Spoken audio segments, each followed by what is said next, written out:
পাশের সিটে যে মেয়েটা বসা দেখতেছেন, মেয়েটার বয়স 10 থেকে 12 বছর হবো। হাতে দেখতেছেন হয়তো কোনো খাবার বা অন্য কিছু হতে পারে, কিন্তু এটা কোনো ধরনের খাবার না, এটা হচ্ছে এক ধরনের নেশা। এটা হচ্ছে গাম, অনেকে বলে যে এটা বেন্ডি। তো আমার যাত্রাটা ছিল সাভার থেকে ধানমন্ডি ৩২ নাম্বার। তো আসার পথে বাসে যখন উঠলাম, পাশে দেখলাম যে আসলে বোরকা পরা মেয়েটা ছিল, মানে খুবই ভদ্র নম্র ছিল, কিন্তু কিছুক্ষণ পরে হাত থেকে বের করে দেখলাম ঘাম টানতেছে। তো মেয়েটাকে বারবার আমি জিজ্ঞাসা করার চেষ্টা করছিলাম যে তোমার বাসা কোথায়, তুমি যাচ্ছ কোথায়। সে আমাকে কিছু না বলে সে চুপ করে কিন্তু বসে আছে। তো আসলে বাসায় এসে ভয়েস দিলাম যেন গাড়ির শব্দটা না আসে, আসলে বিস্তারিত কথাগুলো আপনাদেরকে হচ্ছে বলতে পারি। তো দেখেন মেয়েটা কিভাবে নেশা করতেছে বাসের মধ্যে বসে। তো এই মেয়েটার প্রথম অবস্থায় বাসে উঠছে, উঠার পরে সিটটা নিচ্ছে। তাকে দেখে একজন ভদ্র মেয়ে মনে হচ্ছে, যে সে কোনো বাবার রাজকন্যা। যে দেখেন একটা চেহারা সব দিক দিয়ে মাসাল্লাহ, কিন্তু আসলে এই ধরনের কিছু চক্র লোক আছে যারা আসলে এদেরকে দিয়ে ব্যবসা করায় বা গাড়িতে ভিক্ষা করায় বা নেশা করায়। তো এই ধরনের লোক থেকে আপনারা সবসময় সাবধান থাকবেন। তো একটা মানুষের কারণে কিন্তু আপনার যে সহজ সহজ মানুষ যারা মানুষের কাছে অভাবের তাড়নায় হাত পাতে, হয়তো এদের কারণে কিন্তু আজকে কিছু করতে পারে না। দেখেন গাড়িতে কিভাবে নেশা করতেছে, মানে সে নেশা খাইতে খাইতে ভেন্ডি খাইতে খাইতে সে এমন আসক্ত হয়েছে, সে ওই ঝুঁকেতে আছে। তো আপনারা দেখতেছেন সে নেশা খাচ্ছে আর হচ্ছে এই যে নাকের মধ্যে বারবার হাত দিচ্ছে। কারণ যখন মানুষ অ্যাট্রাক্টর হয়ে যায় নেশার প্রতি, তখন তার শরীরটা অবশ করে ফেলে। তো যখন অবশ করে ফেলে, সে যখন তার নেশার যুগটাই কিন্তু শরীরে বেশি থাকে, তার উপর দিয়ে যদি অন্য কিছু হয়ে যায় সে কিন্তু তখন বুঝতে পারবে না।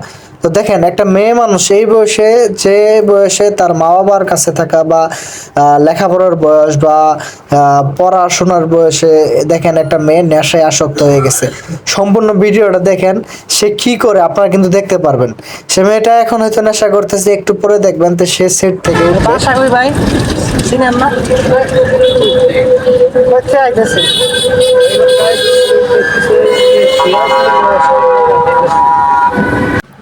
পাশের রুমে একজনের সাথে কথা বলার চেষ্টা করলাম, সেও কিছু জানে না। দেখেন ভেন্ডি কিন্তু খেয়ে যাচ্ছে, সম্পূর্ণ ভিডিওটা দেখুন।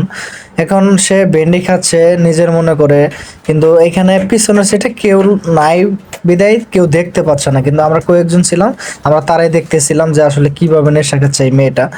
তো এই মেয়েটা অনেকক্ষণ ধরেই কিন্তু নেশা করতেছে।